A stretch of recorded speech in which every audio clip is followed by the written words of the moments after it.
Uh-huh. Okay.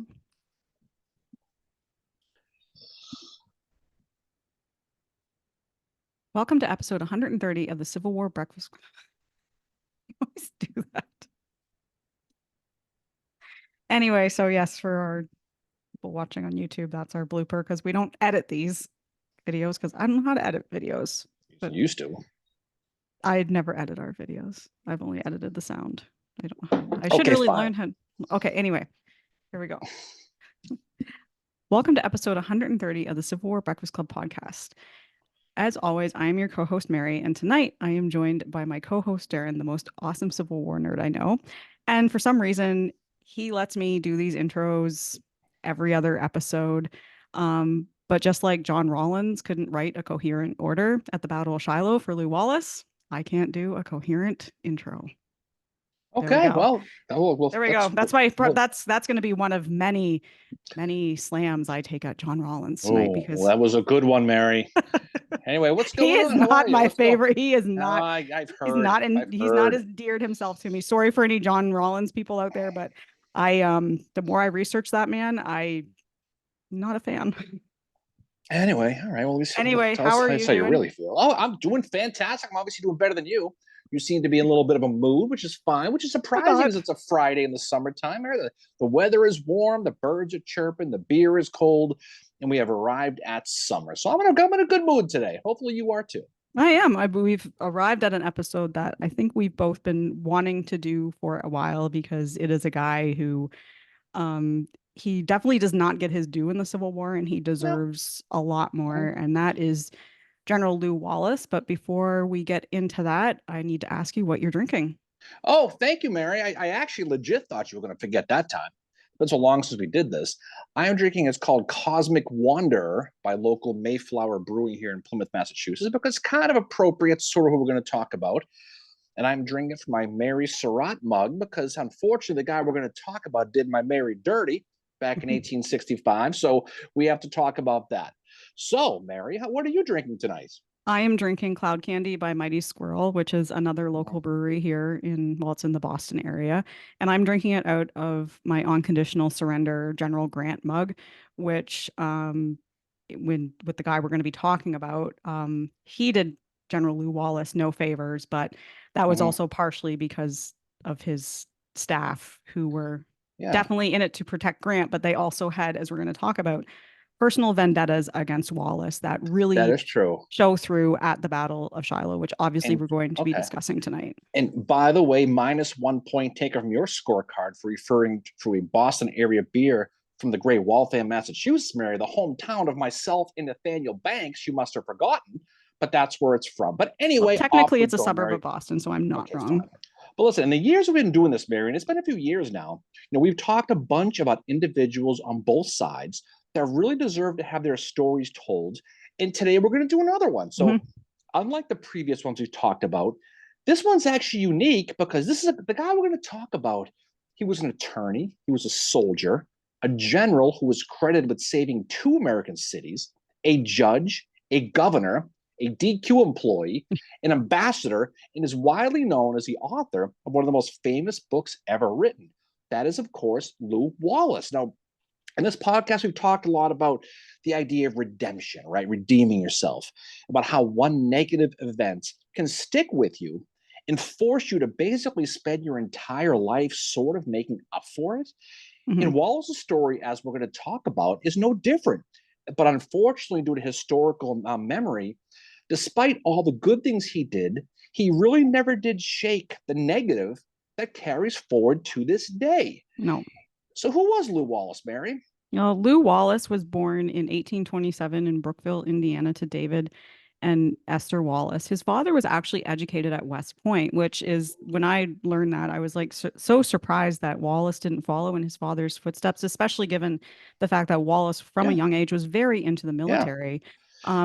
His father was a graduate of the class of 1821. He actually was General C.F. Smith's math teacher at West Point, which I found really interesting. And after graduation, David Wallace's father left the army after a year as lieutenant of artillery, and then he studied law and opened a practice in Brookville. He Yeah, also and became involved in local politics too. what people don't know about David Wallace, Mary, he was also the executive at Dunder Mifflin Paper Company. Never mind.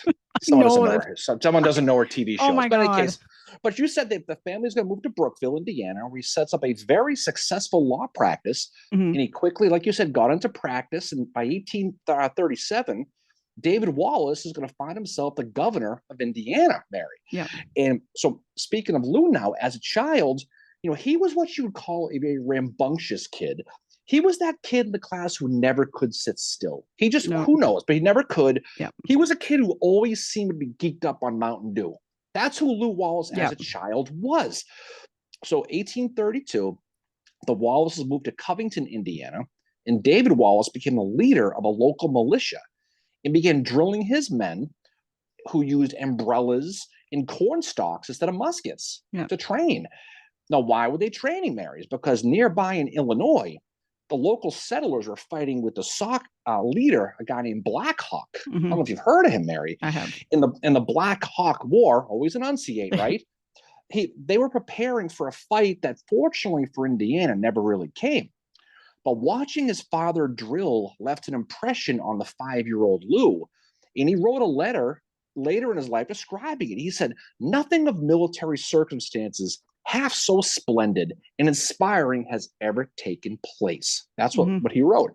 Now, from that moment on, Lou was hooked on the glory and fighting in the army.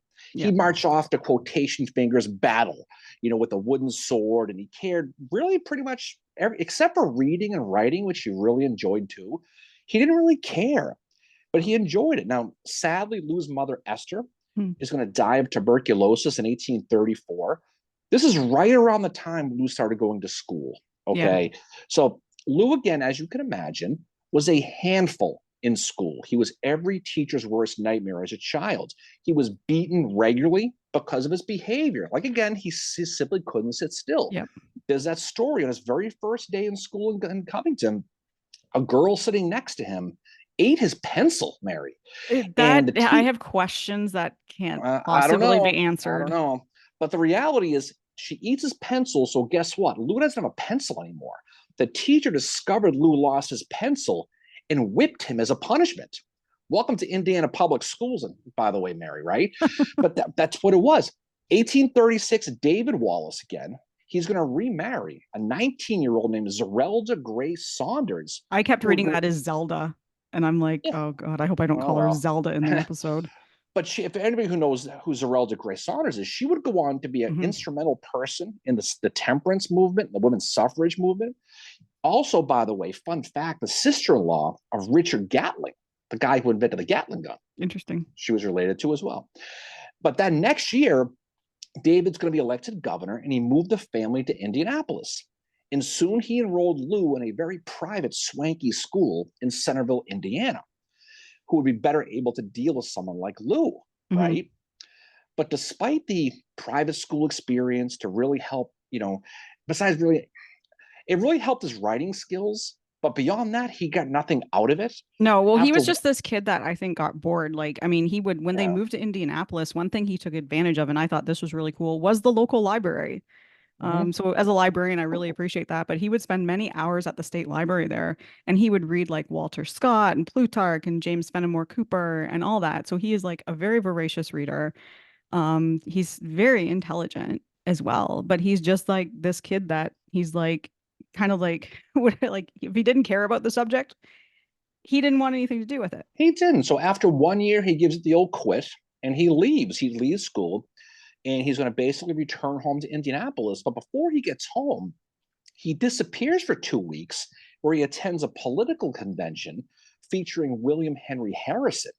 Now, a year later, 1842, so he's about age 15 at this point, Wallace is going to learn of Texas's War of Independence. So he and a friend, they find a canoe and they set down the White River with the plan of offering their military services, Mary, to James Bowie and Davy Crockett.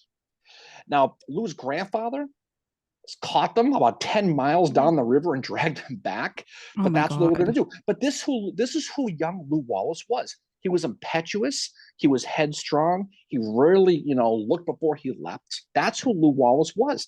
And it stuck with him his entire career for the most part when he got in the military.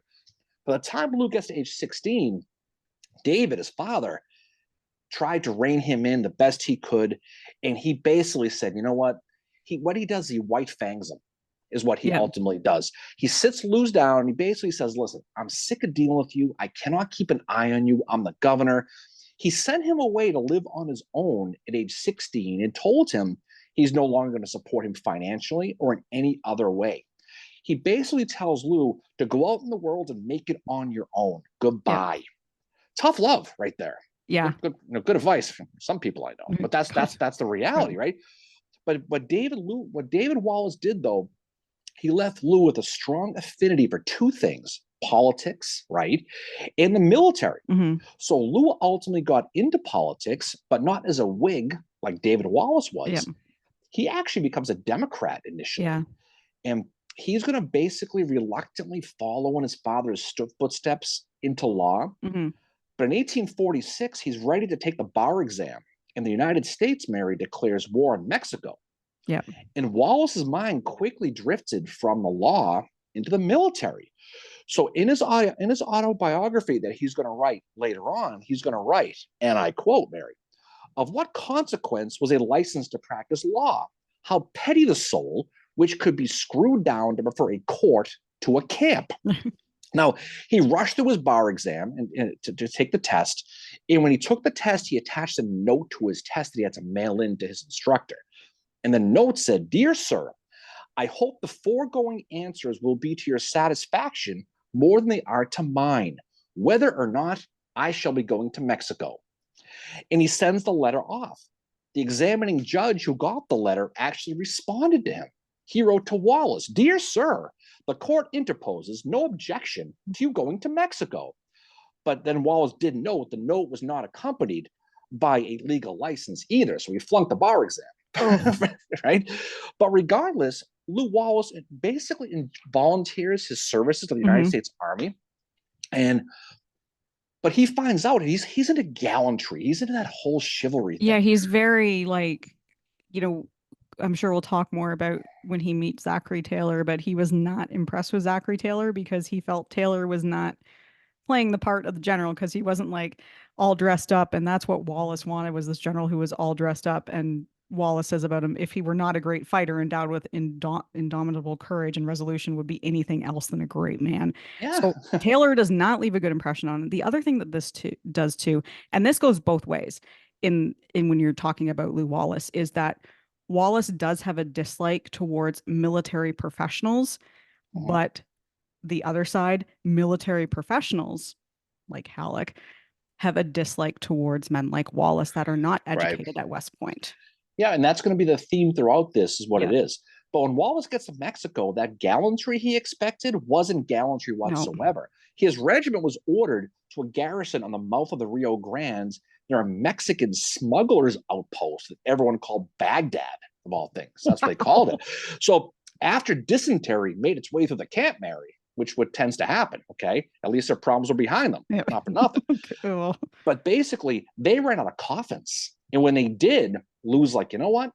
The hell with this. He decides to come home at this point. Yeah, but that's not before like Buena Vista, though, where he got totally shut out, like what his regiment did. Right. That was the theme, is he never got in. Yeah, and Wallace believed commanders were charged with keeping the honor of their men, the honor of the humblest as well as those in higher rank. And Wallace said, like, Taylor's the exception to this ruler, because what happened at Buena Vista is he got criticized by Jefferson Davis, and he held that Davis is one guy who he definitely had a vendetta against for the rest of his life as well. But he came home disappointed that he didn't get any of those General Zachary Taylor victories that you heard about, none of those stories. But he still believed in the glory of war and the romanticism. It was still in his head about this whole thing. So Wallace returns to Covington, Indiana. He does pass the bar at this point, and he opens up his legal practice, where in the early days as an attorney, he wasn't very successful. He just wasn't. He joined the Fountain Masonic Lodge number 60 in Covington in January of 1851, got his degrees. And by the way, fun fact, his original apron, by the way, is on display today at the General Lew Wallace Study and Museum in Crawfordsville, That's Indiana. So if you want awesome. to see it, right? I actually used a picture in the presentation I did, by the Nice. way. You weren't allowed to go. I know. You weren't. But one day, attorney Lew Wallace finds himself in a tavern, of all things, in Danville, Illinois, where he met an attorney who Wallace described as the gauntest, quaintest, and positively ugliest man who has ever attracted me enough to call for study. That's a quote Wallace did. But he was impressed with this lawyer's storytelling ability, and this was Wallace's first experience meeting Abraham Lincoln. That's That's so what it cool. was. So in 1861, when this attorney would be inaugurated as a 16th president of the United States and started to wear that hat, Mary, things were looking up for Wallace. He found success as a prosecutor. He'd won a seat in Indiana's state Senate. Oh, and by the way, he left the Democratic Party to become a member of Lincoln's Republican Party at this point. So he flipped, not because he was an abolitionist, because he wasn't, but for his devotion to Lincoln and Lincoln's commitment to the Union. So what happens on April 12th, 1861, Mary? The rebels, they do what? The Civil War breaks out. I'd But heard about something about that. before we get to that, though, we have to mention Susan, Well, that's right. We got his to talk wife. about Susan. Yeah. So before we get to Wallace and the Civil War, so Wallace is pretty bored when he's like practicing law after the Mexican War. And he actually has a quote where he writes his friend and says, he's cut off from decent society by bulwarks of animated ignorance, girdled around by hideous ugliness, bored to death, without music or a really intelligent or beautiful girl to converse with. After he writes this, and this is a thing too to note, that when Wallace gets bored, it's not a good thing. And we're going to see that when we talk about Paducah, Kentucky. But anyway, so this quote about he doesn't even have an intelligent or beautiful girl, as fate would have it, that's when Susan Elston comes into his life. And he meets her at the home of Henry S. Lane, who had been Wallace's commander during the Mexican War. She is the daughter of Major Isaac Compton Elston, a wealthy merchant from Crawfordsville, and Maria Aiken Elston, whose family were Quakers from upstate New York. Now, the parents are not really too big on this union, so to speak, at all. They really don't like Wallace at all. But finally, they warm up to him. In 1849, she accepts his marriage proposal, and they're married on May 6, 1852. They would only have one son, Henry Lane Wallace, who was born on February 17th, 1853. And I love this about Susan. She was like, I only want to have one kid. And Wallace was like, well, I want to have more than one kid. And they came to a compromise. And that compromise was that if their first child was a boy, they would have no more children. And that's what happened. And that's why it was her decision. She's a very strong woman. She Mhm. was like his, from what I've read about them, she was like his best friend. And she, I think, was the only person that could call him out and he would most likely listen to her. But the reason that Susan only wanted one child was because she'd watched her mom raise 9 kids and she just saw the toll it took on her. And she was like, I don't want that life for myself. And you know what? Good for her. She ends up writing 6 books herself in her Mhm. life. And as I said, she's Wallace's best friend. And flash forward to the end, she is the one that will help to finish Wallace's memoirs after he passes away. So Right. I feel like she's in the background way too much in his life and doesn't get talked about, but she is one of these like strong females at the time. And I just loved hearing that about her. She's like, I only want one kid. Well, he writes a lot of letters to her that Yeah. some of these we'll read about. But so the war kicks off. It does happen. It goes off immediately. The Indiana governor Oliver P. Morton, he Mhm. reaches out to Wallace to help the Union cause. And Morton's telegraph simply read, "The rebels have fired on Charleston. Come immediately." Now it's funny. Governor Morton, his messenger, finds Wallace in a courtroom while he's actually adjudicating a case in the middle of it. So he interrupts the proceedings to give Wallace the message. Wallace reads it and he just leaves. He turns over the Oh, court God. to his assistant. He's like, the hell, I gotta go. See you later. And so he does get to Indianapolis. Morton asks Wallace to basically be the state's adjutant general in charge of raising 6 regiments from the state of Indiana, and per Lincoln. And Wallace, being the attorney he is, says, "Well, I'll do it for you, but I need to be one of the colonels of one of Yep. the 6 regiments. And so Morton was okay, fine. So he agrees to it. And so his recruiting is amazing. He puts the word out for volunteers. Mhm. They expected 5,000 or so, give or take. Guess how many people showed up to volunteer from Indiana There for was like Wallace? way more than they needed. 13,000 people Yep. showed up. I mean, it's 1 million people. It's like a supermarket on Cape Cod right now, Mary. Right?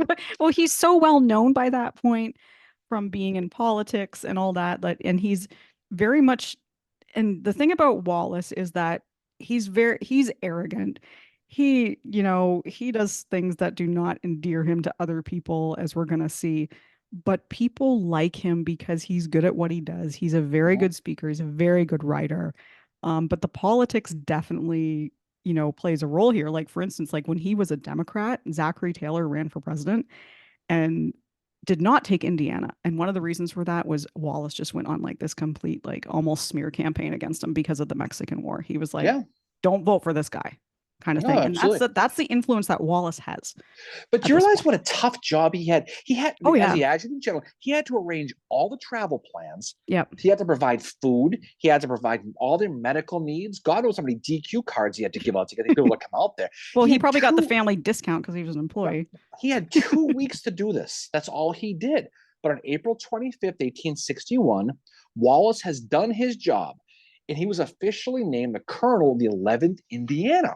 Now, interesting thing about the 11th Indiana was Wallace decided to have this regiment be what? Be Zouaves. Yeah, And the idea of Lew Wallace dressed as a Zouave is hilarious, but that that's what is it was. actually.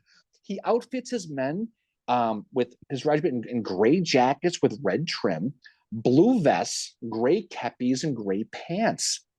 And this is going to be basically Wallace's second taste of war, theoretically, after Mhm. Mexico. But so he has a chance to live out that glory he had in his head as a 5-year-old carrying that wooden sword running around chasing the mailman Yeah. back in the day. That's what he basically did. Now, the early days of the 11th Indiana were pretty boring. Yeah. Okay. They were stationed along the Ohio River and basically sat around watching out for rebel boats, which weren't going to come. Yeah. And within a month, to your point, from a month of whittling and sitting around, Yeah. guess what?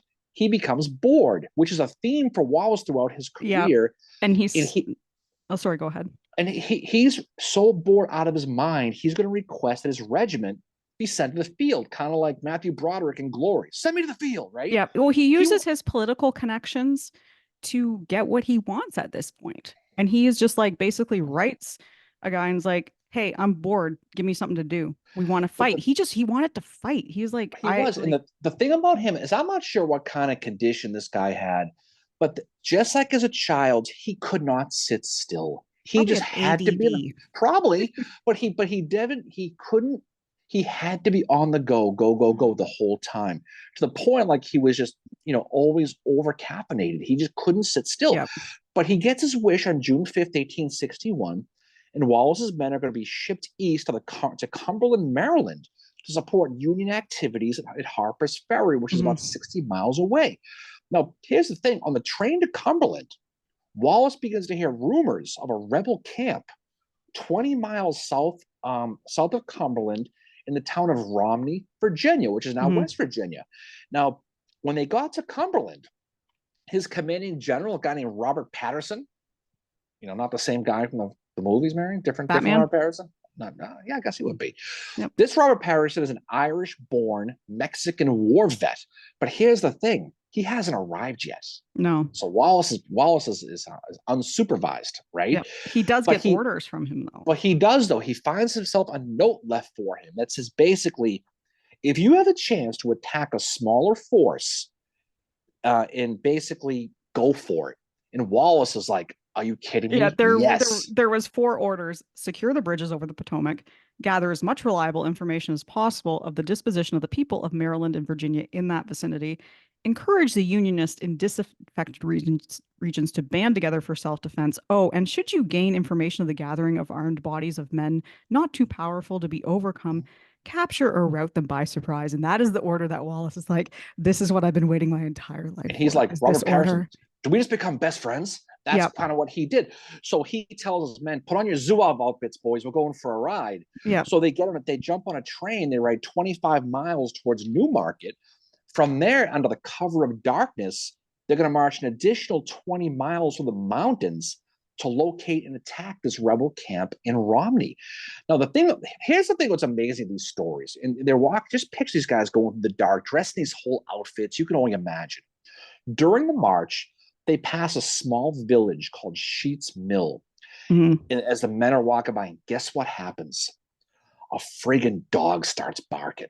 And he sees them. Rah, rah, rah, rah, rah. The dog barking wakes up a local rebel sympathizer named Jimmy Parker, who saw the Union men going through the town. He immediately jumps on his horse, gets dressed. I'm not sure what order that's in, but that's what happens, right? Why are these And people never dressed? I don't know, but he hauls ass to Romney to warn those sleeping rebel troops. About 8 o'clock in the morning now, this is on June 13th, 1861. Wallace and his Indiana boys, those Indiana Knights, right? They're just outside of Romney, and they arrive at a covered bridge next to a brick house. Now, Wallace, his spidey sense goes off, and he sees this and goes, you know something? If they're going to attack us, they're going to be in that house. We're going to go across the bridge, and they're going to shoot at us. So what he does, he tells his men, run full speed for the bridge. And so they do. As soon as they start running, guess what happens? Rebels from the windows are firing on them. He was right. Jimmy Parker was able to tip them off in time to get men on that bridge because that's what he does.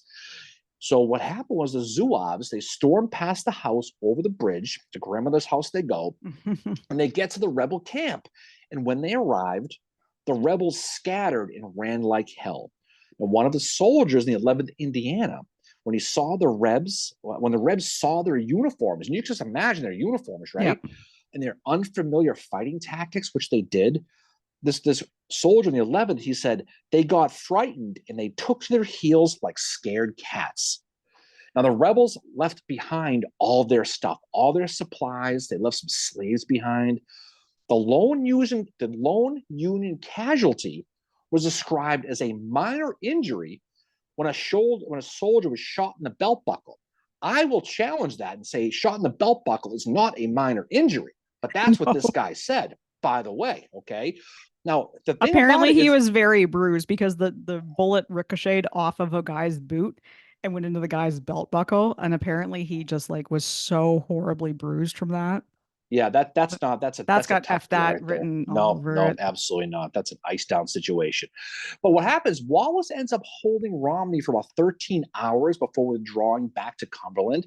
Now, despite the fact that Romney would fall back into the rebel hands pretty much the next day, Wallace's raid, we always talk about these battles with their bigger implications, right?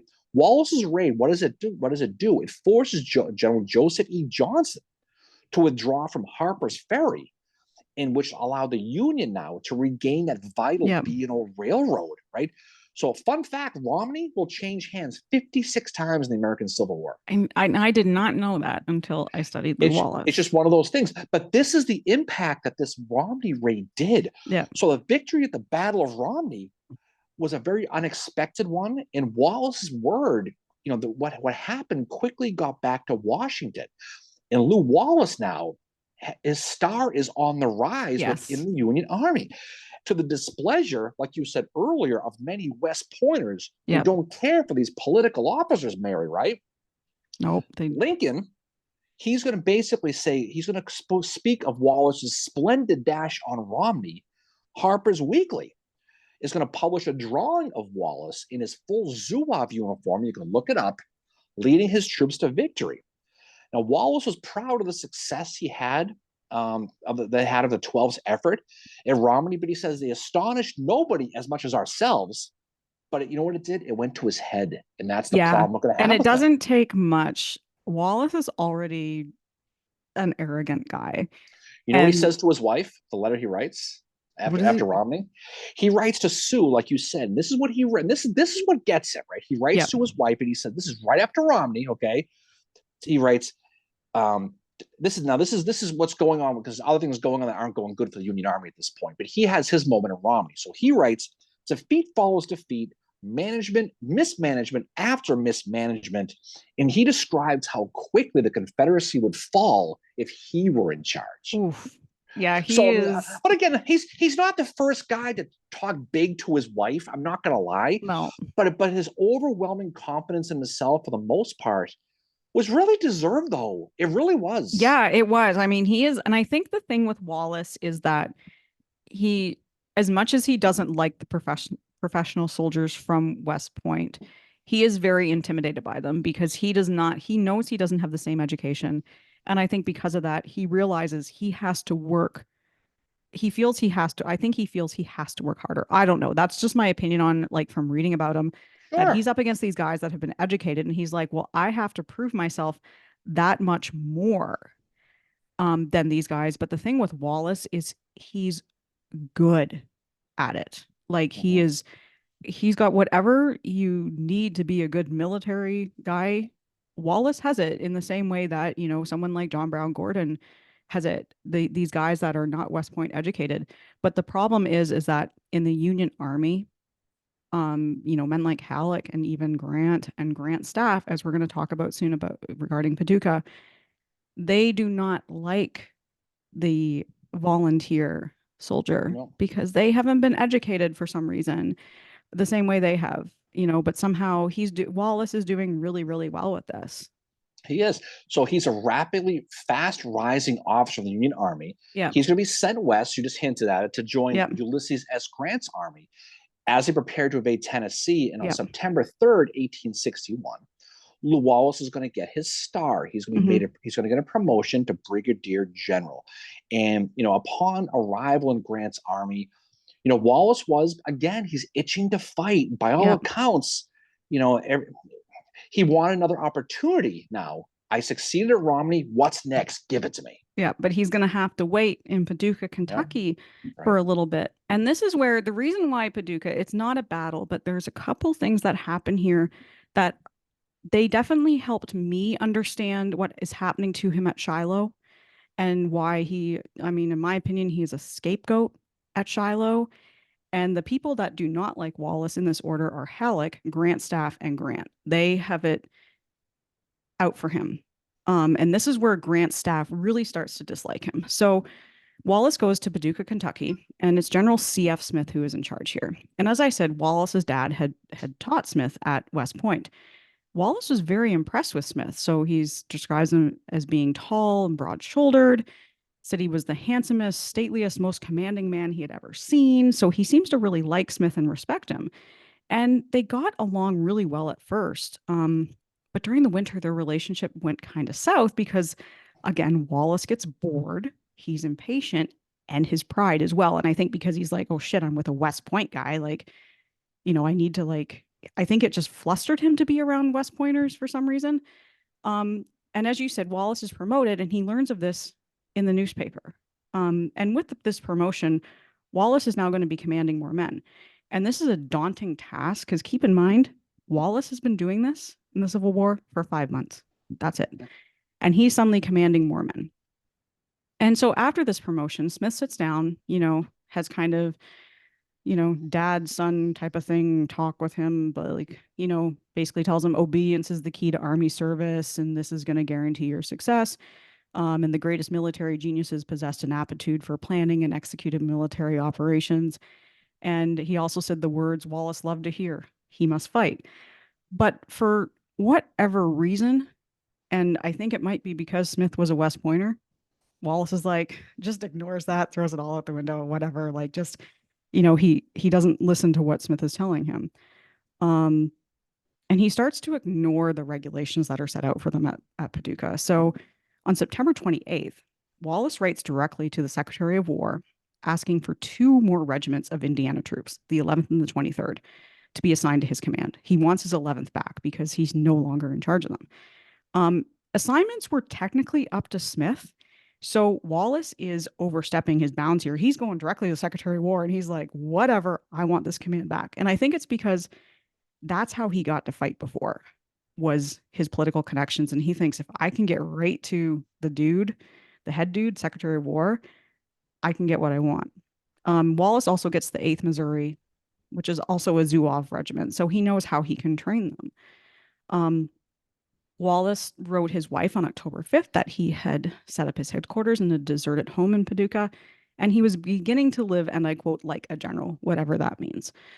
And at this time, Wallace gets to choose his staff. One such person is Captain Frederick Neffler, who is going to be with him at Shiloh and whose name is going to come up again in this episode.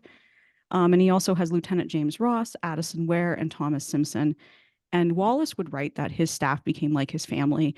And this, again, is going to be something that is quite evident when you look at Wallace's staff and Wallace after Shiloh and how their stories are all the same. It's very different from what you see with Grant and his staff post Shiloh. Sickness is going to be an issue when they're at Paducah as well. And Wallace did his best to look after his men. And he always said, like, you know, he would resign if he couldn't. And say what you will about Wallace being arrogant. This guy cares about his guys quite a bit. Christmas Day, 1861. This is just a funny story to include in this. The men of the 8th Missouri got so drunk they stole a fire wagon and drove it around Paducah at top speed. I mean, what else No are you going to? no reason not to. These guys are bored, right? So January 14th, 1862, and this goes into how much Wallace is like fighting for his men and basically like they need to be treated well. He complained that his men had not been paid in 5 months. Mhm. And he was worried that they would have to move. And he was told by the War Department, well, if you move, it might delay you even more. And Wallace is like, well, can you just pick somebody to be the paymaster? Because that was what was wrong, is they didn't, getting caught up in the bureaucracy, they had no paymaster. Well, one of his men wrote a letter to the Cincinnati Gazette complaining, and soon after that, they got their pay. He complains a lot about the inaction and being bored. And he said, the necessity of holding begets an inactivity ruinous to patience. It is the hurly-burly elsewhere that make the quiet here so loathsome and killing. And that's what he's writing to his wife.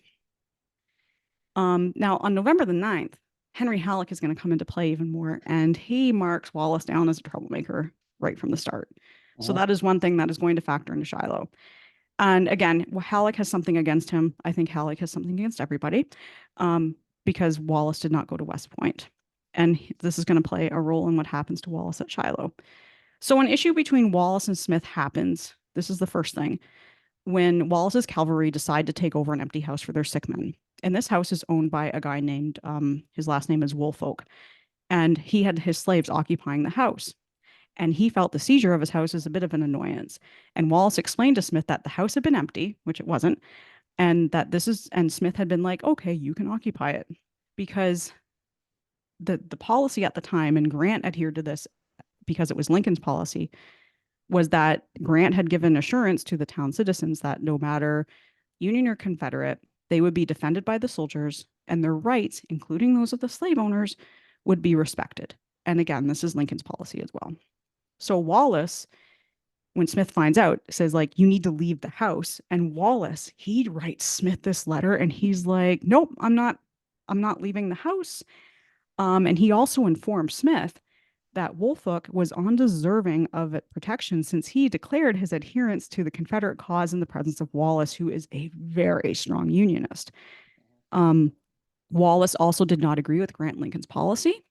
And when Wallace didn't agree, much like when he was in school and didn't want to do something, he had a tendency to just do his own thing, which again does not endear you to people, right? If you're going to go against what your bosses want you to do, what the policy is. When you're like, I don't agree with this, I'm just going to do my own thing.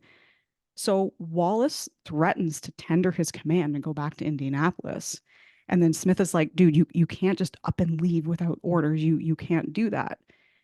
So on November 25th, the issue escalates. Woolfolk, or a member of his family, displayed a Confederate flag.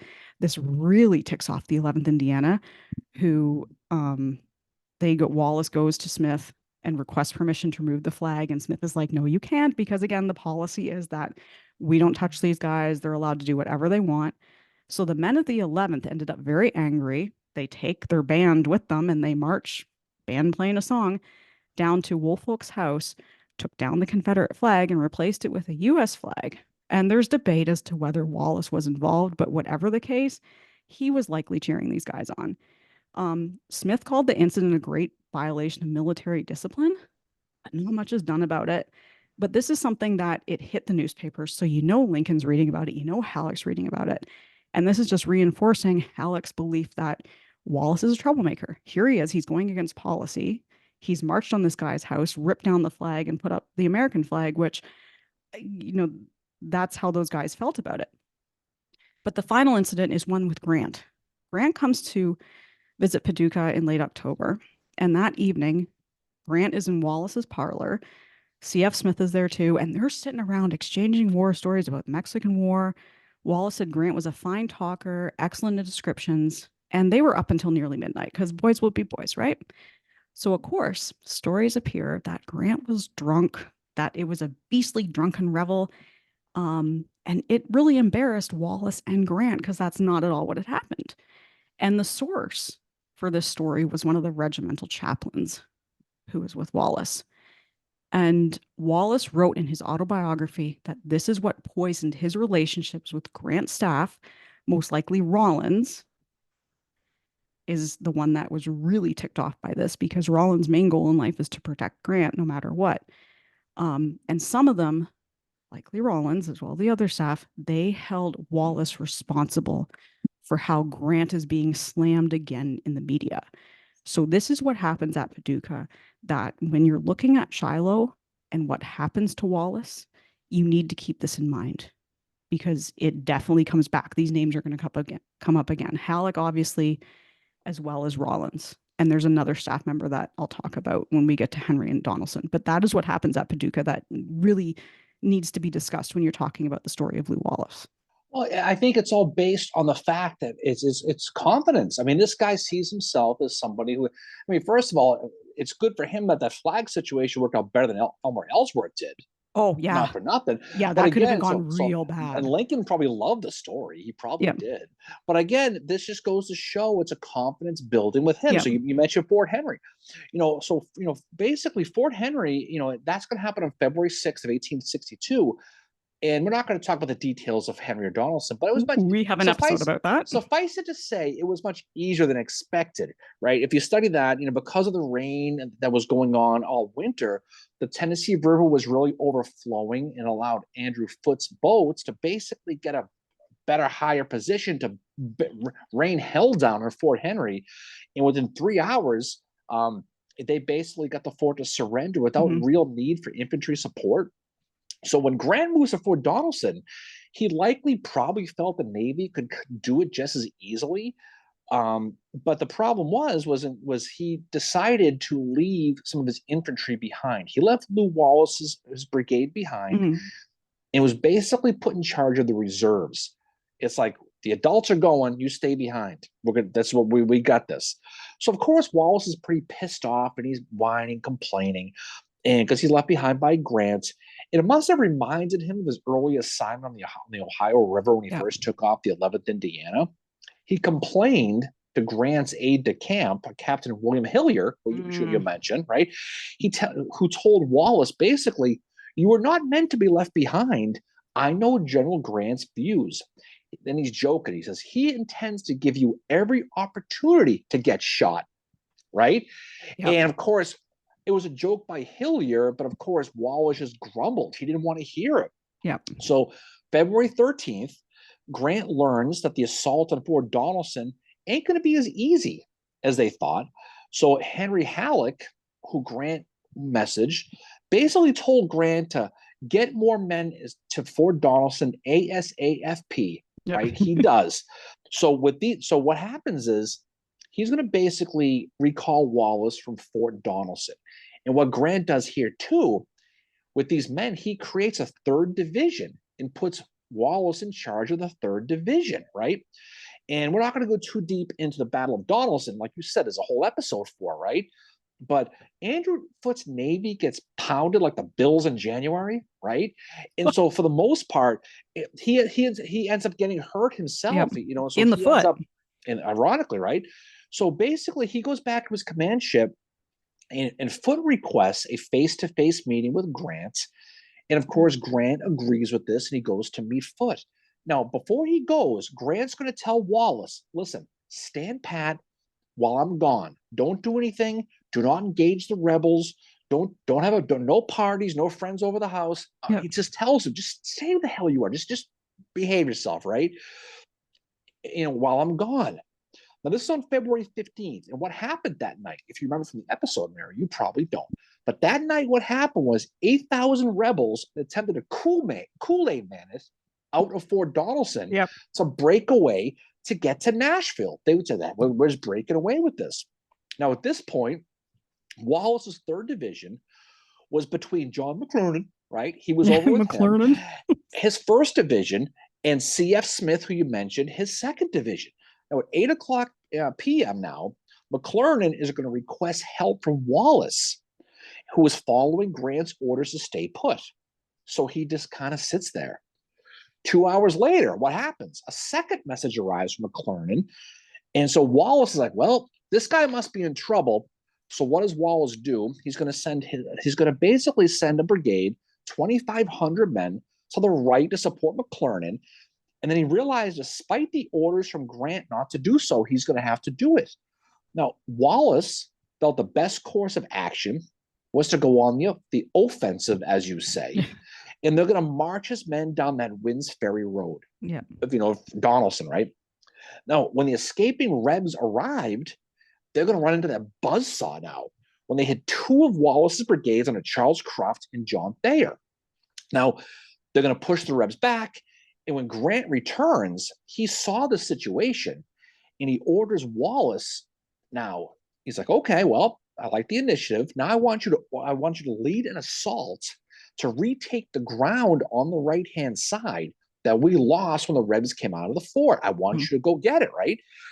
February 16th, the Rebs surrendered Fort Donelson, and Wallace got credit from Grant for basically acting on his own initiative and driving the Rebs back to the fort. Wallace, he's rewarded by being promoted to Major General at age 34, the youngest Major General in the Army at this point. Yeah. So his star is on the friggin' rise, right? And with control of Fort Henry and Donelson, the Confederates are going to fall under Albert Sidney Johnston. They're going to fall back to Corinth, Mississippi, which is that vital railroad hub where the Memphis and Charleston railroads and the Mobile and Ohio railroads meet. Yep. And it was considered the backbone of the Confederacy, right? Yeah. So the Rebs have fallen back. A lot of it has to do with Wallace and Albert Sidney Johnston. And here's the thing: he knows that Grant is sitting up at a place called Pittsburgh Landing, right? And he's chilling. He's hanging out doing nothing because he's waiting on the arrival of one Don Carlos Buell's army of the Ohio.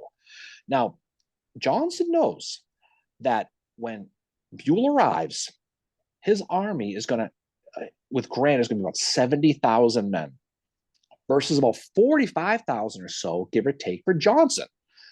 Okay, now you're the math major, Mary. So it's a bad math equation here for the Rebs. So Johnston knew that the best bet was to attack Grant at Pittsburgh Landing before Buell arrived. This is the Battle of Shiloh. We're not going to talk a lot about the history of this. But Grant was frustrated, though, because he was told not to attack Johnston. He knew Johnston was in Corinth. And he had, you know how many times Halleck told him not to attack him? 15 times. 15. How many times have you told anybody 15 times nothing besides me to stop yelling at the TV when the Celtics are losing, right? But that's what happens. So for Albert Sidney Johnston, the dilemma is to dig in at Corinth and wait for Grant and Buell to team up and then come get him, which you knew was going to happen. Get him before the armies merge. And of course, that's what Johnston does. Now, we're not going to get into details of Shiloh again. No. There's an episode of Shiloh. But Grant, feeling that he would be moving pretty soon, he chose not to entrench as a precaution. He basically had Lew Wallace's 7,500 man division up 6 miles upriver where he could kind of watch the Union flag. That's what he was going to do. Now, Wallace, to his defense, he chose his time while he's sitting around in camp because he can't sit still to reconnoiter the area and find the best road and way of communication to the rest of the army, which in some cases were 5 miles away. So it's early spring. in Tennessee. The rain's been falling. Much of the area is flooded. Now, the area around the river in a place, which is a place called Snake Creek, there was a road called the River Road that basically hugged the river, and it was the easiest, most direct way to the rest of the army. But also, it was flooded. So, what does he do? He sends the cavalry out to find a better road in case he needs to go somewhere quick. They're going to find a road called the Shun Pike. And Yep. Wallace instructed his men to widen the road, corduroy the road. I mean, they probably had those guys with the orange there, cause all kinds of traffic when they widen the roads out. But they were doing that because this way this road could handle his division and the artillery in case they had to connect to the rest of the army quickly. I And think so he realizes, and I think he does say, afterwards, like we all had like an inkling there was going to be a battle there, and he's preparing. And this is something to keep in mind when you're looking at the aftermath of Shiloh, which is, I mean, this battle that, Shiloh, obviously, like you said, we've done an episode about it, but this is going to haunt Wallace for the rest of his life. And for the rest of his life, he is also going to be trying to correct the record of what happens to him here. it will. April 5th, 1862, Grant's going to tell Wallace to come to his headquarters, about 5 miles away. And Wallace never told Grant about the Shunpike. That's the No. thing, is he never told him about it. Now, Grant assumed that if he was going to come, it was going to come on that river road that was kind of washed out. And it's a closest, but it's also the most difficult way to get down there. Everyone knows what happens the next morning. Johnston's going to attack at 6 o'clock in the morning. He's going to surprise Grant and Sherman, despite the fact they both denied to the end of their lives they were surprised by it. But that's the way that is. But up at Wallace's headquarters at Crump's Landing, along the river at Pittsburgh, is basically along the river at Pittsburgh Landing. Yep. Wallace hears the gunfire, and he knows that the battle's underway. He immediately orders his division to concentrate at a place called Stony Lonesome. Yep. Which sounds like a really bad place for a singles bar, Yep. by the way. This, by the way, is the only time that Wallace waits for orders. He does. But he starts looking for Grant. What am I going to do? Yeah. Grant comes by on a steamer, comes cruising by, and he yells to Wallace to bring his division together, which he already did, and wait for orders. Again, Wallace becomes angry because he wants to get going. He wants to fight. It's his personality. He hated waiting for anything. Imagine him at the drive-thru at the DQ beeping, right? When you're slow in the blizzard machine. Worst right? nightmare. Oh my God. So Grant's going to basically ride ahead of the battlefield and realizes he's going to need Wallace's division. So he sends orders to him. And this is where the great controversy of Shiloh begins, like you said a few minutes ago, that still continues today. Grant did not write and sign the orders, which was against military protocol. That was true. He dictated the orders to a quartermaster named Algernon Baxter, who was sent to go find Wallace. Now, Baxter finds Wallace about 11 o'clock in the morning, and here's the controversy. So Grant said later, the message he dictated to Wallace was to come to Pittsburgh Landing, right? Wallace said the note said to move to the right of the Union Army. Now, communication is key. We've talked about communication being one of the big three, right? Weather, terrain, communication. And this one is of the three always affecting gets you. all at Shiloh in different ways, but communication is what is going to be why this thing becomes hell for Wallace, is because the different stories that get told afterwards from Grant and his staff, and the only party really that is on the same page, just from what I've read about it, is Wallace and his staff are the only ones that agree on how everything went down. It's the whole thing, and this is the great controversy and what really affects Wallace's reputation, really for the rest of his life. Now, understanding his job was to move to the Union right, Wallace knew again the fastest way to get there was on that Shunpike that he'd been working on, and so that's what he did. Now, unfortunately, we'll never know what that note that was dictated was, because at some point Wallace's chief of staff put the note in his boot and lost it. Yeah, and that's it. Like, this was probably this is I found it really sad to find this quote because I feel so bad for Neffler, Frederick Neffler, who was on Captain Frederick Neffler, who was on Wallace's staff. He said, I feel confident that its, meaning the note that he lost, production now would conclusively demonstrate that you, meaning Wallace, obeyed the command contained in it. And that command, as you said, it is debated. After the battle, Rawlins apparently recalled the note because there's three different stories. One, that Grant issued the order directly to Baxter, and two, that Grant told verbally the order to Rawlins, who then went to Baxter, verbally told the order, and Baxter wrote it down. The order apparently was never signed, so which is kind of weird. And they say that at that point, like Rawlins could have been in like kind of the fog of war or whatever, and he just didn't sign it. But whatever the case, we do not have a written order, and that's why it's so debated. And Rollins' version of it is very detailed. He said the order was, you will move forward your division from Crump's Landing, leaving a sufficient force to protect the public property at that place, to Pittsburgh Landing on the road nearest to and parallel with the river, and form in line at right angles with the river, immediately in the rear of the camp of Major C.F. Smith's division on our right, and there await further orders. That is what Rollins said, Yeah. the order that he dictated. But it's easy to say that because Neffler lost the order and we don't know. You know who had no idea, recollection what the order said he dictated was Grant. Yeah, Grant changed his story. Grant could not recall what he dictated to Baxter that day at the end of the day. But upon getting whatever orders he got, Wallace quickly broke camp at Stony Lonesome along the Purdy Road, and by noontime his men were marching down the Shun Pike, which took them away from Pittsburgh Landing, right? Now, Wallace's division moved quickly down that Shun Pike and crossed Snake Creek at 2:30 p.m. in the afternoon. He crossed Clear Creek when one of Grant's staff, a guy named Captain William Raleigh, came riding up from behind and caught him, which caught up with Wallace and laid into him. And he started bitching and what he was doing. Now, Raleigh had gone looking for Wallace because Grant could not find him. And when he caught up with him, he told Wallace that Grant wanted him to go to Pittsburgh Landing ASAP, like you said, right? Now, Wallace, this is after the war now. Now, Wallace immediately countermarched up the Shun Pike. And thanks to a local, he discovered a small path that cut through the woods and took them directly to Pittsburgh Landing.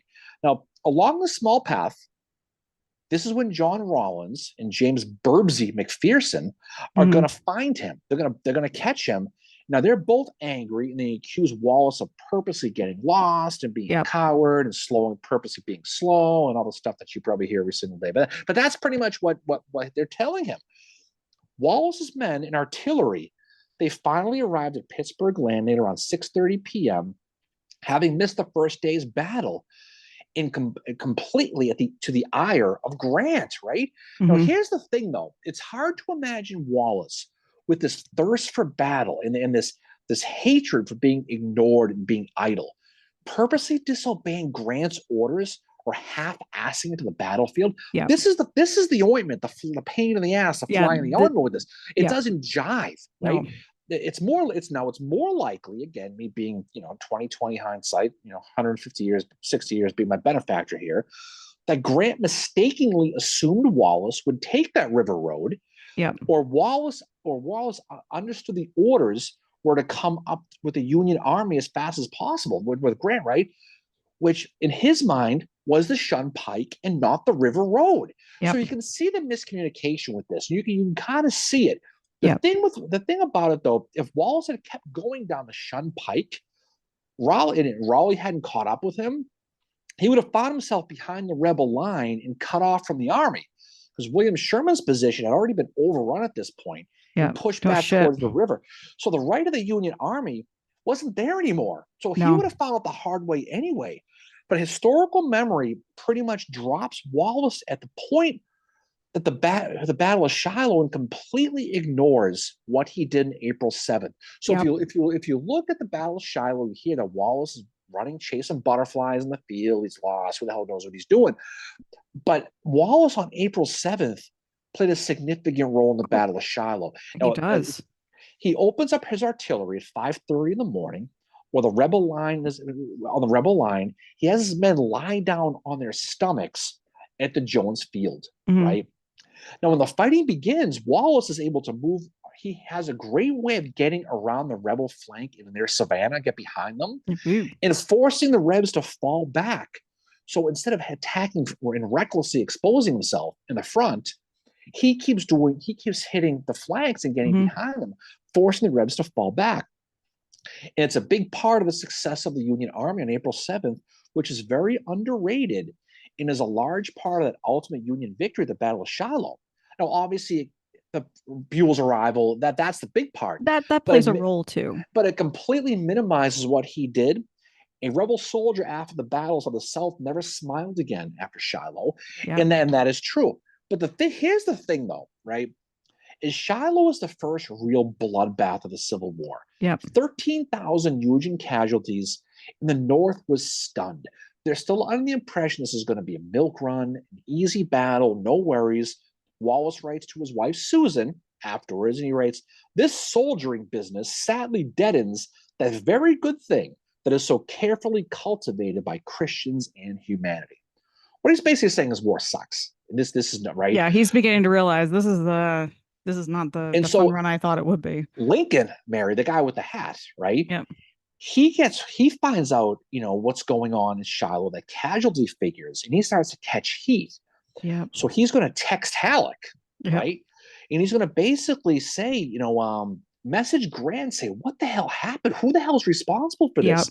Because in the North, someone needed to be held accountable for the carnage. Yep. So Grant does message Halleck, clearly covering his ass. And Oh he yeah. said that, hey, all I know is Lew Wallace was supposed to come to Pittsburgh Landing and he didn't show up. And so he indirectly blames Wallace for disobedience that ultimately cost lives. Yep. Being a non-West Point guy, he's an easy target and Yep. he's an easy scapegoat. And And that's he what happened. But and I was saying, this Wallace wasn't supposed to it was not where he was supposed to be. Narrative spreads to the North like a yep. virus, and Halleck ends up pulling Wallace from the field and basically puts him in charge of the reserves as a punishment. So he's clearly the guy Oh, who gets blamed. Halleck has, he had already labeled Wallace as a troublemaker.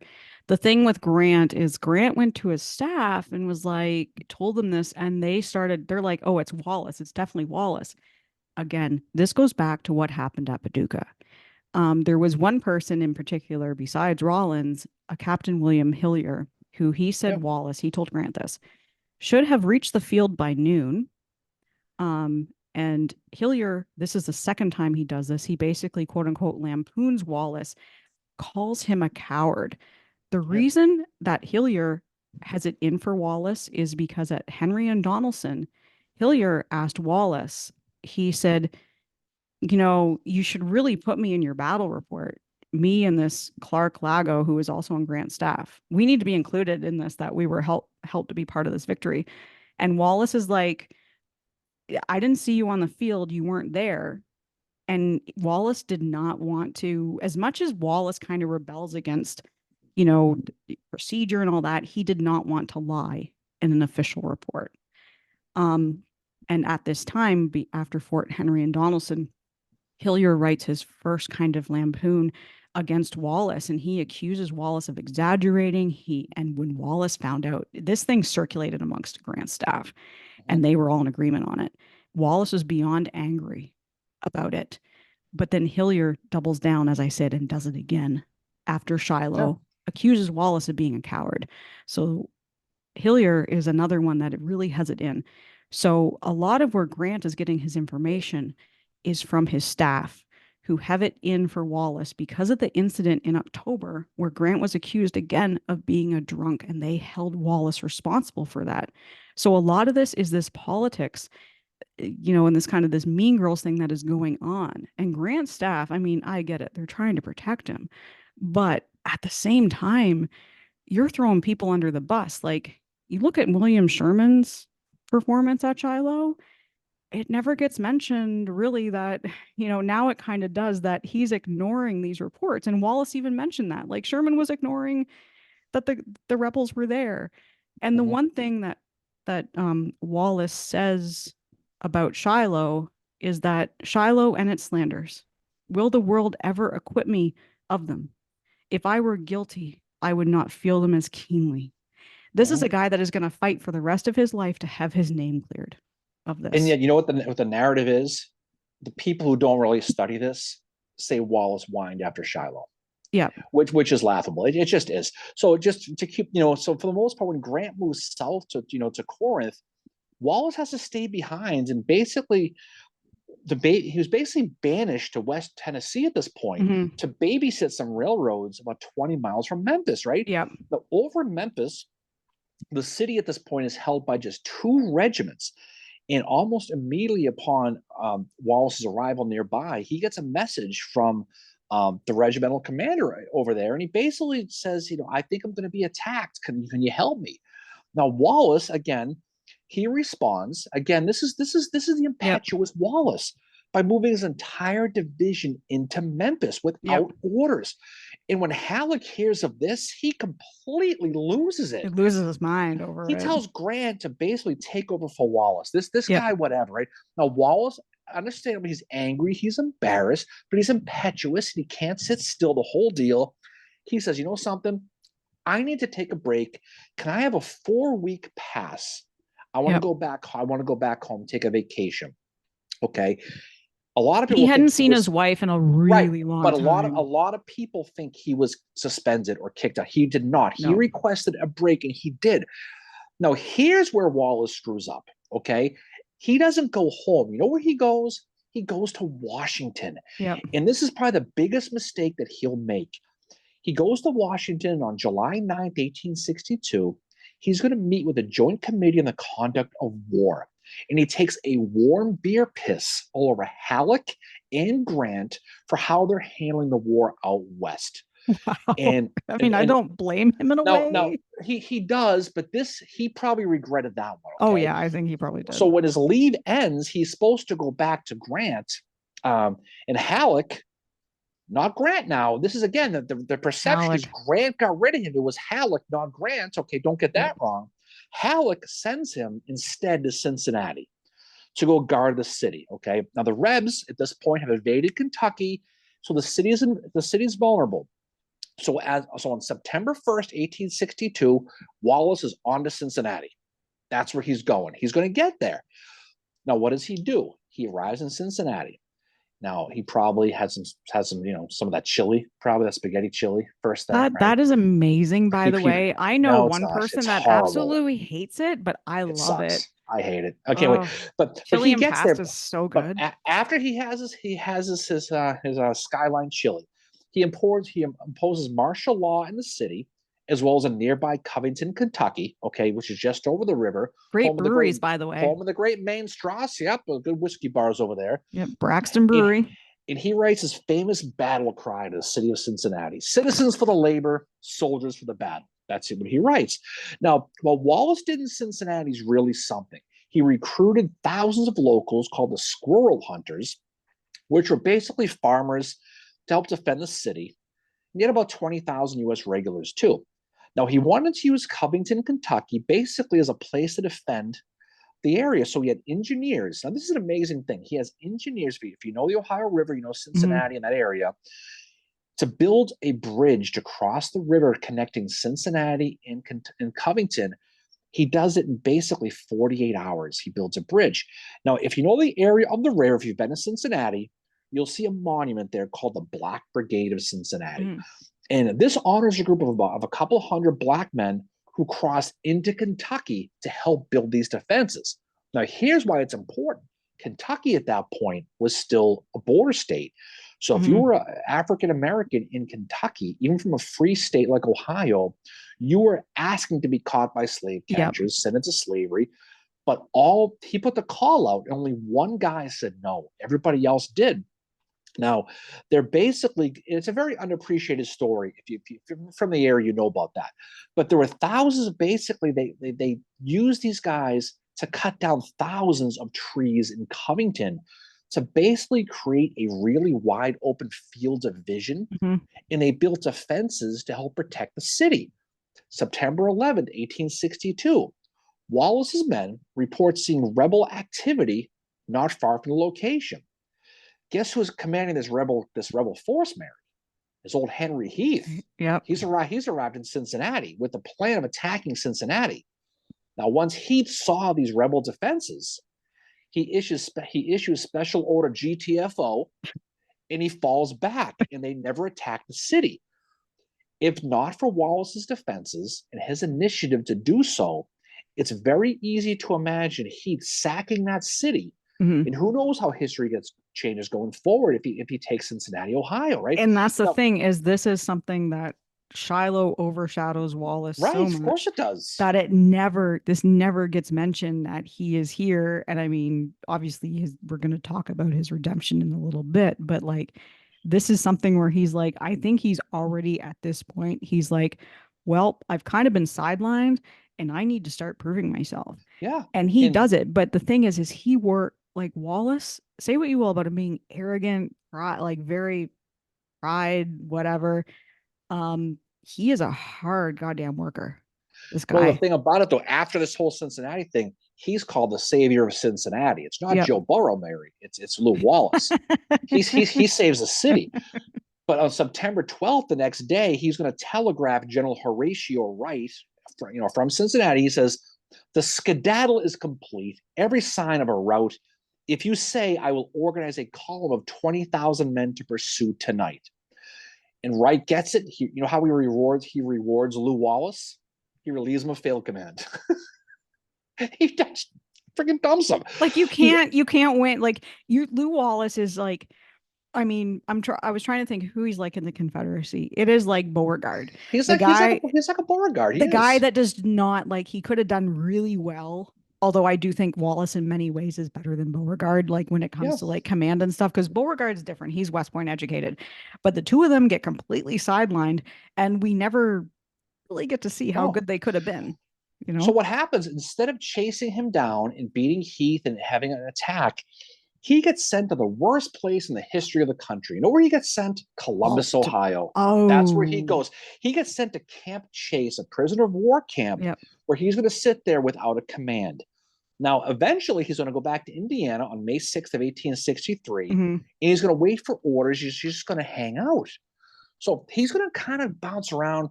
Mid-July, he's going to basically help defend a railroad in North Vernon, Indiana, from John Hunt Morgan's raid. And for the most part, he's just sitting around. He's idle because of the stigma of Shiloh that hangs on him like stink on a monkey. It's just there, right? It's So, so, and I mean, it's like when you know the lead up to it, when you know what happens at Paducah, when you know what happens with Hillier at Donelson, it all like just seems like, oh my God, he was totally like mean girled out for no reason. Like he was. He just was. But he because he went to finally, the wrong school. well, pretty much. But finally, on March 12th, 1864, it's getting late in the war now. Yeah. Wallace does get returned to active duty and was sent to Baltimore to give him command of the 8th Corps. So he's in Baltimore and he's tipped off by a Maryland railroad owner that Jubal Early, that fun lover Mary, has left Robert Lee's army in Petersburg and was heading back to the Shenandoah Valley to Beetlejuice things in the area. And we did an episode on this whole thing, so I'm not going to get into Yep. details. But considering Grant had stripped away many of the heavy artillery troops in Washington and Baltimore to increase his troop totals, the Overland campaign, we talked about Cold Harbor, we talked about James Rowlett stuff. The capital is now vulnerable. And Yep. if Early makes a run at Washington, he could get into it. Now, the nightmare scenario where the Rebs get into Washington and force Abraham Lincoln to leave the city on the eve of the 1864 election. I was going to That. say, this is an election. And I know, like Sherman in his memoirs, he's like, I was the reason Lincoln won. It's like, no, dude, there's like many No, there things in was. play There here. was. So Wallace takes about 6,000 men, his detached 8th Corps, along with 3 brigades of the 6th Corps, plus some cavalry under David Clendenin, and he's going to move to Frederick, Maryland, to defend nearby Monocacy Junction. Okay. Mm-hmm. August 8th, 1864, Wallace telegrams Halleck that if the Rebs approach Washington, he will attack them, despite the fact that he's outnumbered 3-1 at this point. Did you mean Now, July? Yeah, yeah, August. sorry, lose my mind. But basically, we're not going to go into details of the Battle of Monocacy, but basically, Wallace is going to stall Early's men before they fall back to numbers. But again, his defense is going to cost Early one crucial day. Mm-hmm. And while this was happening, Grant is quickly hurrying his guys from Petersburg to Washington to defend the city, which at the time was defended by citizens and invalids, right? It Yeah, and was. there's not much going on. And I mean, Wallace is going to say of this, and this is why it's like his redemption and his most notable thing in his military service, probably. The incident now reached will be conceded, I think, to have been the most trying and in point of service rendered the most important in my life. And I think Wallace is saying that not just in the, kind of the idea that he has defended Washington, D.C. He's slowed Jubal Early and John Brown Gordon down. But this is also, I think he's saying, this is going to be hopefully my redemption from what has happened to me at Shiloh. Mm-hmm. Yeah. That this will But, be the way I can make myself back into the good graces again. but Early will eventually get to the outskirts of Washington while and this will result in the Battle of Fort Stevens on July 11th. But by that time it happened, Union reinforcements had arrived and the city was It's basically not as bad saved. as what it could have been. But it's why the Battle of Monocacy is called the battle that saved Washington. So again, this is the second city he saved, right? Yep. This is a big one. At first, Wallace, guess what, is criticized, Yep. you know, for falling back. But again, Lincoln credits him again for saving the city and possibly his reelection and maybe the whole damn country. And for the first time in years, Lew Wallace gets to experience what? That battlefield glory that he's Yep. craved, right? Now, the war ending really basically just kind of meant Lew Wallace's career went into a different direction at this Yep. point. And again, we're not going to talk, but we're just going to kind of quick summarize what this guy did, and then we'll finish up with some bigger things. But he's one of those 9 military justices in the Lincoln conspiracy trial, basically the second in command, if you Yep. think about it. He was the lead judge of the Andersonville prison superintendent, Henry Wurz, Yep. who will ultimately be hanged for war crimes. Wallace is going to basically spend a few years in old Mexico, Mary, Yep. helping Benito Suarez regain control of the government. How'd he find the heat there? He Reminds reminds me me of of Mexico, Mary. Heat reminds Right? me of Mexico. But Wallace is going to return to Crawfordsville, Indiana, in February 1867 to continue his law degree, his law career, which he described as the most detestable of human professions. He hated it. He Sounds hated like a lawyering, but he did I it. have a member of my family who's a lawyer, and he's like, I've been doing this for like 40 years and I don't like it. No, well, most don't. But while he's back in Indiana, he's going to write a small book called The Fair God, which had a little success, but encouraged him to keep writing. I mean, why not? Now, Wallace's ultimate glory will come by fate.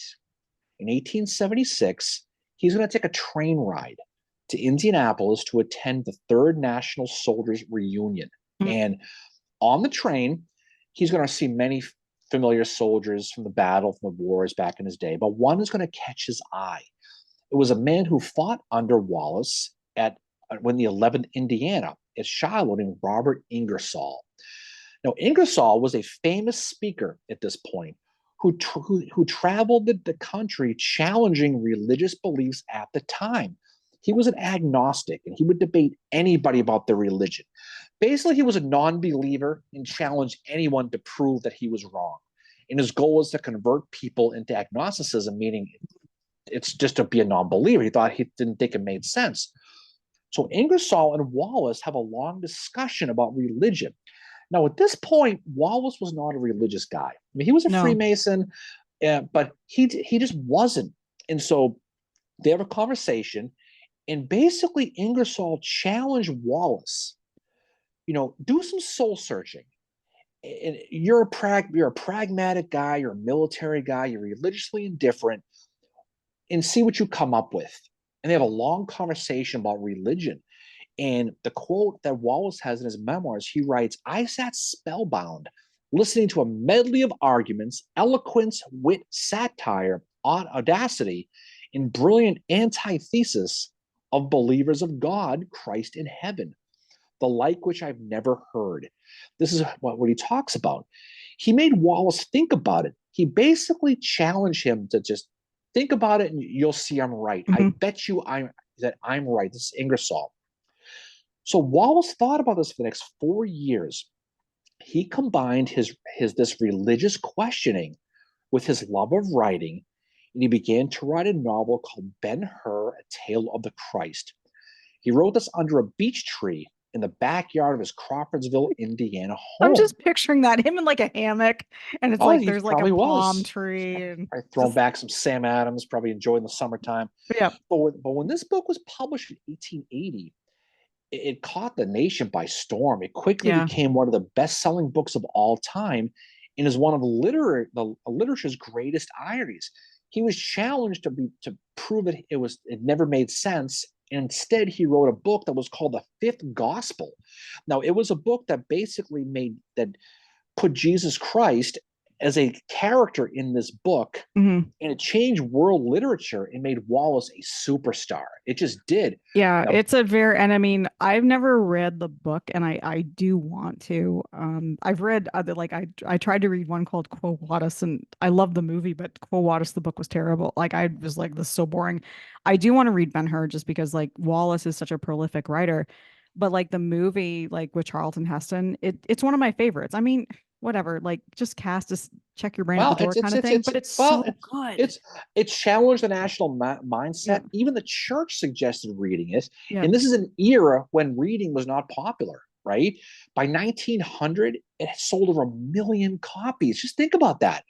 One of the most It famous outsold the parts, Bible. It was like the Bible was the best-selling novel until Ben-Hur came along. one of the most famous parts of the book is the chariot race scene, right? Yeah. In which may have its roots in a Civil War experience with U.S. Grant, right? Hmm. Now, again, back at Fort Donelson, Grant, who was a very good horseman, and Wallace decided to race their horses.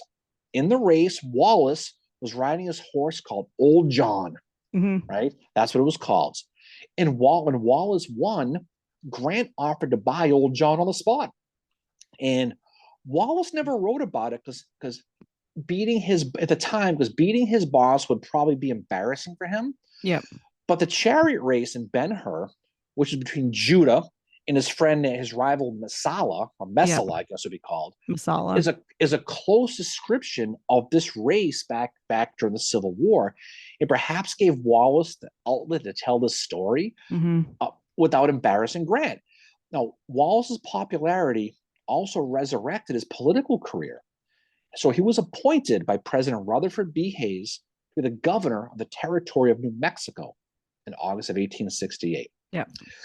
Now, here we go with this thing, This okay? is where we get And into where it gets a little, I don't want to say controversial, but this is with Wallace and the Billy the Kid story. right, see, in New Mexico at the time, there were factions fighting over cattle and dry good interests in a county, which would result in several murders known as the Lincoln County War. Right, this is back to Capone Chicago stuff in more Yeah, modern this is times. the Right, like this it's bad right, and one out in this area at this time. one faction, the James Dolan faction, fought another faction controlled by John Tunstall and Robert McSween. Okay. Despite what you've seen in Young Guns, it's completely different. Okay. Now, murder was rampant and usually done by hired gunmen. One of these hired gunmen was a man named Henry McCarty, who also went by the alias of William Bonney, who was better known as Billy the Kid. Yep. Now, Bonney was a mercenary.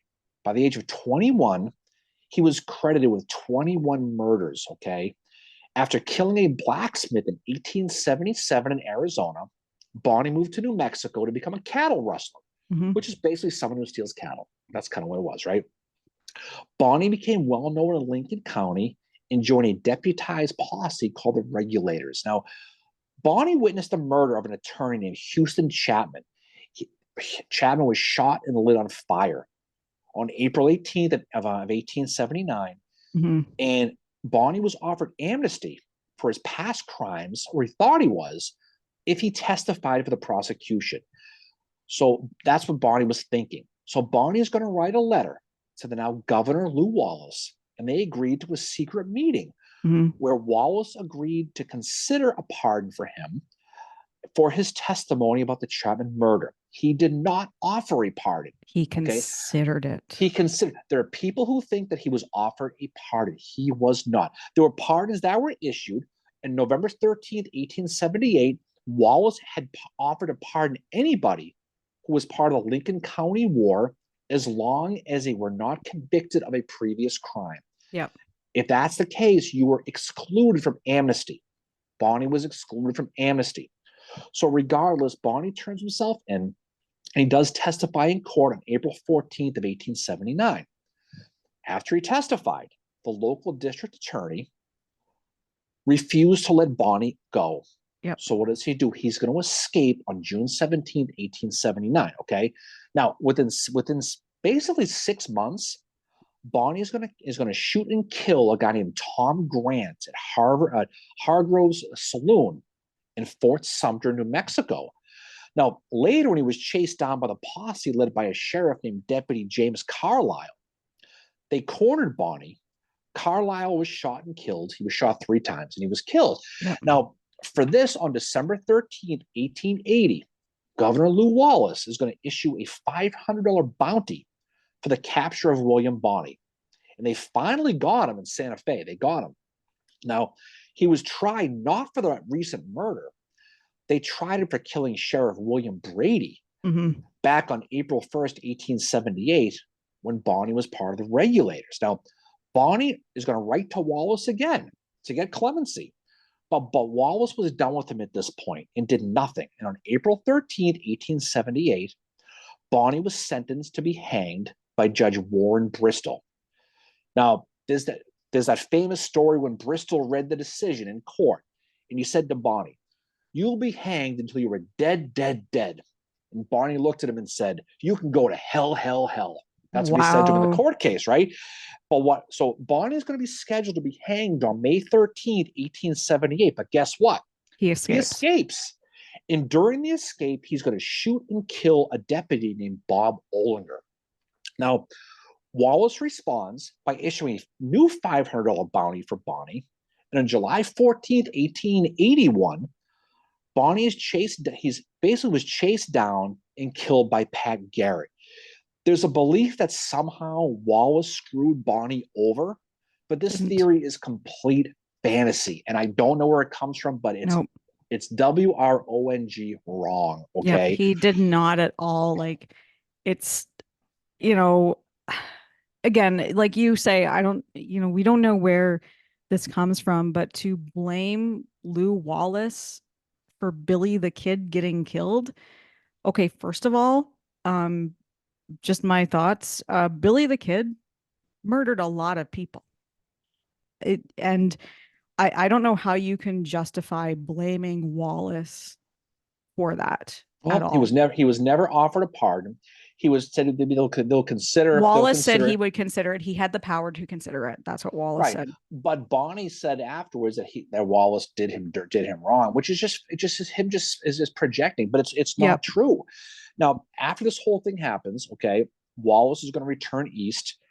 He's going to meet with President Andrew Garfield. Yep. And he presented him with a copy of Ben-Hur. There you go. Garfield thanks him and responds by naming him the ambassador to Turkey on May 19th, 1881. Now, the head of the Ottoman Empire in Turkey was a guy named the Sultan Abdul Hamid II. And he ruled the Ottoman Empire, which at the time was not in good relations with the United States. They weren't. Now, Wallace basically is sent there to go meet with him. Mm-hmm. So he goes. Now, Wallace is still impatient. He goes to meet with the Sultan. And the custom was you sit in the waiting room until the Sultan's ready for you. He'll come and get you. And you sit there and you wait all day. So Wallace is sitting around. He's getting impatient. Shockingly impatient. So he's like, the hell with this. We're going, get the car. The aides find this out and they go to tell the Sultan, hey, this guy's going to leave. You better get down here. So the Sultan finally comes down and the Sultan meets him. And when they meet, Wallace sticks out his hand to shake his hand. It's customary that you don't do that to the Sultan. It's just, it's like shaking the Queen's hand or something, right? Yep. So what does the Sultan do? He shakes his hand. And from that point on, they become close friends. Mhm. The relationship between the United States and the Ottoman Empire and Turkey gets significantly better all of a sudden because this friendship. Wallace actually drew a picture of the Sultan. That's a famous picture. It's one of the few that exist of him. That he let him sit down and do a picture for him. Now, eventually, Wallace is going to retire and resign this position on May 3rd of 1885. And he realizes basically he's getting old. His life is going. Yeah. But it's interesting when he writes his letter to Susan to talk about the big moments of his life. He Mhm. writes down to Susan, he writes, when I sit down finally in the old man's gown and slippers, helping the cat to keep the fireplace warm, Aw, I, sh- I, kitty. shall, I shall look back upon Ben-Hur as my best performance and the mission near the Sultan as the next best. No mention of the Civil War, nothing, right? Wow. Well, he So, never applied. So interesting about Wallace. He never applied for a Civil War pension. He did for the Mexican War. mhm, he did. But he's got a lot of money now. He's enjoying the success of Yep. Ben-Hur. Probably has a shark tank in his house, right? He probably has all kinds of cool Yeah, stuff. shark. That would be, what's interesting about Ben-Hur too, and I just wanted to mention this is like the character of Masala, and I've read a couple articles about this. Masala was Grant, Yeah. and their friendship dissolves in a way that Ben-Hur is not to blame for it. It's on called for basically. And if you watch Ben-Hur or read it with that in mind, like it's like, wow, this is Yeah. so Masala is Grant and Ben-Hur is Wallace. And this is kind of his, I think, his way of like kind of his therapy for getting out what happened to him at Shiloh, that he felt so betrayed. And Mhm. Masala is, I think it's Grant mainly, but it's everybody who betrayed him. Yeah. And he's having to, throughout that, he gets sold as a slave. He's having to find his redemption throughout that novel. And he finally does, spoiler alert, at the end, he finds his redemption. And that's He what's does. amazing about Ben-Hur. It's not like necessarily a tale of Christ, a religious novel. It's also kind of in a way his way of telling this is what happened to me during the Civil War. Yeah. I mean, he's going to enjoy retirement for the most part. From 1885 to early 1904, he's going to be kind of hanging out, just enjoying it. He But his does try health, to enlist in the Spanish American War, right? and they're like, no, dude, you're 71. You can't. Yeah, at that point. But his health started to fail in 1904. There's rumors that he has stomach cancer. There's a lot of different things about how he died. But basically, as he's finding a lot of his peers, his former soldiers, are dying. Mhm. And so he writes when he heard of the death of one of his peers in the war, he writes, he is but a day's march ahead of me. I will retake him soon. That's what he writes. Yeah. Wallace is going to die on February 15th, 1905, at age 77. Like I said, likely from stomach cancer, but it's tough to Mhm. say. Lew Wallace had many lives and he had many successes in many areas. He's like we said, he saw war as glorious. He was always seeking the next moment of personal glory on the battlefield. When the United States Capitol was placing statues for each state in Statuary Hall, Wallace was selected by the state of Indiana to represent one of the two statues representing the greats from his state. Of course, the other is Larry Bird, but that's not the case. But that statue was placed on January 15th, 1910. And at the dedication, Indiana Senator Albert Beveridge, he says, and I quote, Indiana proudly unveils the statue of Lew Wallace, soldier, lawgiver, author, and idealist, dreamer of beautiful dreams for his fellow man, and a wielder of a sword and a pen which helped these dreams come true. A copy of the statue actually sits on the spot of his home in Crawfordsville where that beech tree used to stand. Mhm. His statue was placed there where he wrote Ben-Hur. He's buried in Oak Hill Cemetery in Crawfordsville, Indiana, under a Masonic obelisk, which is interesting considering since it has very little religious symbolism despite his awakening, you know, after his meeting with Ingersoll on that day in the train. But it just showed the complex life he had. But of all the people we've talked about on this podcast over the years individually, he's kind of the Forrest Gump of the Union Army. He did He everything. is. Yep. He just did. But unfortunately, because of some of the politics that he was probably naive to as being a non-West Pointer, Yep. he got in the doghouse. And like you said a few minutes ago, he spent the rest of his life trying to redeem himself to get out of that. And he was able to help project with Ben-Hur and some other things to help really tell his story. So at the end of the day, when you look at someone like him, he's very unique in American history. He's very understudied American history. Yep. There are a couple of books that are really good about him, that have written about him. The one that you wrote, the one that you read rather. I'm There's just gonna also one grab it that so I know the author. So the one that I used for a lot of my research was Shadow of Shiloh, Major General Lew Wallace in the Civil War, and it is written by Gail Stevens, who worked at Monocacy Battlefield, which is really, really cool. And her book is so good. She actually walked Wallace's route at Shiloh with Tim Smith, Western Theater Tim Smith. Hate to call him that, but that's just to distinguish him from the Gettysburg one. They walked it together, and they don't know how Wallace did it in the time he did, but he did. Like, he booted it. And I mean, in my opinion, I am Team Wallace. I think like that Wallace was definitely done wrong at Shiloh by Grant's staff and by Halleck afterwards. And Grant basically went along with it because nothing against Grant. That's just how he was. He was listening to his staff. His staff said, "Oh, Wallace, wrong, whatever." And Grant's story on the orders at Shiloh are like they change constantly. And Rollins' version of it, basically, he's writing it knowing that Wallace does not have that order anymore. That Neffler, he lost it, which is sad. And Neffler admitted his mistake in losing it, that he's like, if I had this would all be solved. And that, I think, tells us what was written in that order. That Neffler was confident enough to know that what was written on that order would have been on Wallace's side Mhm. in that. Yeah. And like Shiloh is a real, anybody who looks at this, Sherman ignored the orders, or not ignored orders. He ignored what Appler was telling him the night before.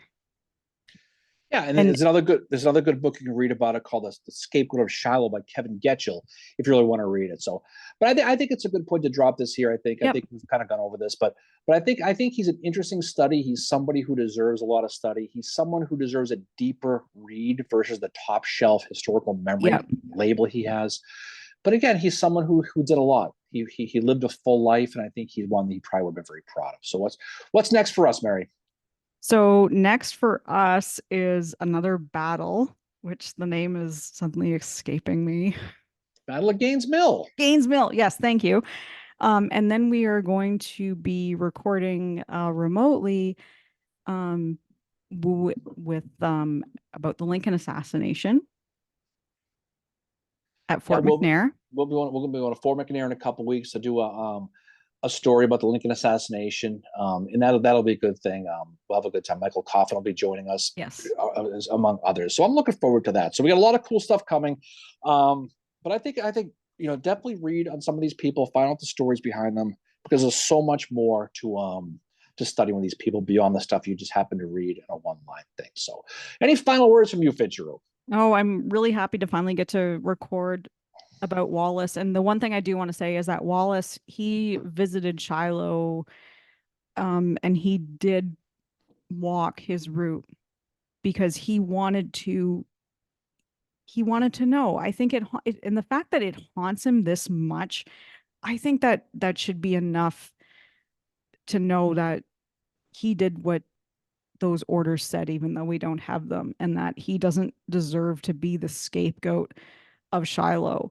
And when he passes away, his memoirs were not completed. And kudos to his wife Susan for for completing those for him. Yeah, Like no, he does. she's such a rock star in his life and doesn't get enough credit. Like I said, Yeah. I think she's the only one that was able to say to him, "You know what? You need to slow your roll." I think that was the only person he listened to. Well, She when was you his think about best it, when friend. he died while writing his memoirs, I think he dropped off right around after he finished the Battle of Monocacy, Yeah. And so she finished based on notes and letters he wrote. He finished the autobiography But there. he So had it's apparently stuff about Shiloh that he didn't get a right. chance to go in, and after he had been there again. She passes away 2 years after him in 1907, and she's very much a part. She's a part of his story too that she doesn't get mentioned enough. She's the one that he's writing to her and all that. But yeah, Lew Wallace is someone that definitely needs more study. Um, you know, the Billy the Kid thing too is one that is not his fault at No, all. that isn't. That Did isn't. not get he did not get Billy the Kid killed. No, he did. All right, so off we go, Mary. It's been a great long episode here, but I think it's great because it does tell a story. I think it's one that's definitely a fun one to research, definitely a Yep. fun one to talk about. So off we go. So everybody, we appreciate for you listening. Mary, again, go Celtics! Big night here in Go Boston. So Celtics. hopefully we get on the banner. We'll get one soon. It's been 5 long, miserable years since our last championship. Oh, So what's that like? Mine's 1948. the drought hopefully will finally mercifully come to an end tonight. There are 5-year-olds walking the streets of Boston who've never seen a championship. Hopefully it comes tonight. So off we go. So everyone, thanks. Have a great weekend. Hopefully it's warm where you are. It's going to be warm next weekend on the East Coast. Stay cool. Hopefully everybody has a great week, and away we go. Everyone, Mary, again, the pleasure as always yours. Everybody have a great weekend. Have a great weekend, everybody. See y'all Peace later. out. Bye.